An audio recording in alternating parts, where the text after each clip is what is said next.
menanggapi hasil putusan Rasman yang divonis 1 tahun 6 bulan penjara itu bagaimana? Menanggapi, saya kasihan sama dia. Saya kasihan sama dia.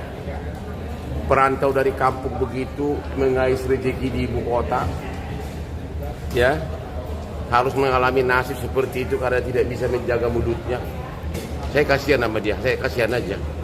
Terutama bagaimana dia cari nafkah, kliennya kan pasti siapa yang mau jadi klien dia gitu loh. Ya, bagaimana nanti nasib para istrinya, ya kan perlu uang hidup di Jakarta ini, ya. Itu aja, saya kasihan aja sama dia. Tapi kalau menurut Abang dengan putusan yang bisa dibilang 1 tahun 6 bulan dan denda 200 juta dengan subsidi 4 bulan. Kalau dari kelakuan dia sih harusnya lebih berat, ya. Cuma ya kalau memang menurut majelis segitu ya itulah menurut majelis. Gitu loh. Tapi dari Abang sendiri cukup puas nggak sih Bang dengan 1 tahun 6 bulan di 200 juta ini? Saya hanya bilang saya kasihan sama dia. Dia mau coba bersaing dengan seorang senior yang sudah berterbangan flying to the earth gitu. Kasihan aja sama dia, kasihan. Udah itu aja deh. Bang, tapi kan kasihan sama dia jadi divonis pidana. Dia juga sebelumnya adalah mantan napi juga, pernah divonis juga kasihan sama dia. Surat basnya pun dibekukan, nggak bisa praktek. Dan sebentar lagi juga ada kasus lagi di Mabes, di mana dia kemungkinan besar akan jadi tersangka lagi. Jadi saya hanya bilang kasihan. Tapi saya lebih kasihan lagi kepada masyarakat agar ya udah hati-hatilah memilih pengacara, ya. Pilihlah pengacara yang menurut kamu bisa melindungi kamu.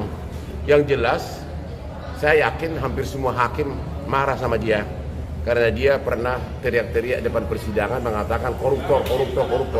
Kalau itu di luar negeri udah langsung dalam hitungan jam itu langsung penjara. Bang, ini kan belum ditahan ya Bang, karena hari ini Karena di bawah 5 tahun. Nggak apa-apa dia jadi terus sampai 5 tahun lagi, biarkan aja dia.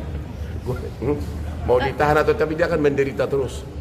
Sementara Rasman kau menderita terus, sementara abangmu ini perkara gede-gede, terus aspri gua cantik-cantik, lu mau nggak aspri gua kenalin?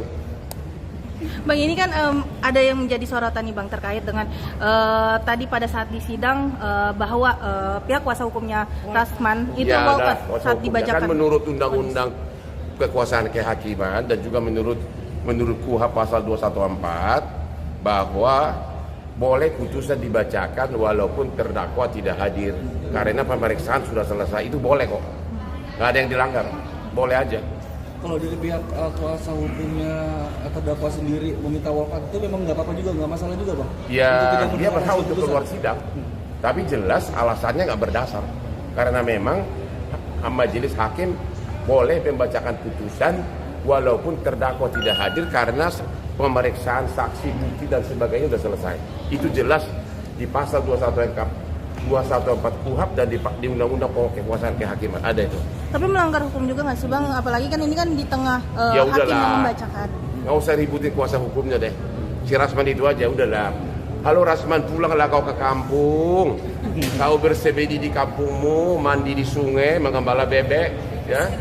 Kau terlalu beratlah kau bersaing dengan hormat di Jakarta. Aku udah bilang.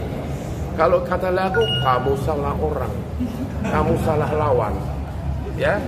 Ya Rasman pulang kampung lah kau ke Padang Sidempuan, mandi di sungai kau. Ya. Tapi Bang tahu nggak sih Bang bahwa tidak hadir? Bang, ini kan 5 tahun ya, di bawah 5 tahun, nggak harus di penjara juga. Nggak apa-apa dia terus sampai backpacker nanti akan terus hidupnya akan begitu terus. Intinya siapa yang mau jadi klien dia lagi? Coba siapa? Mati lah Bang karirnya. Ya udahlah, kasihan para istrinya nanti siapa yang biayain.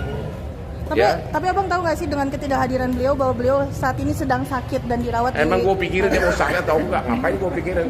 Ya? Emang si Rasman siapa? Terakhir Bang, Botak pulang kau. Pesan terakhir Bang disampaikan Bang.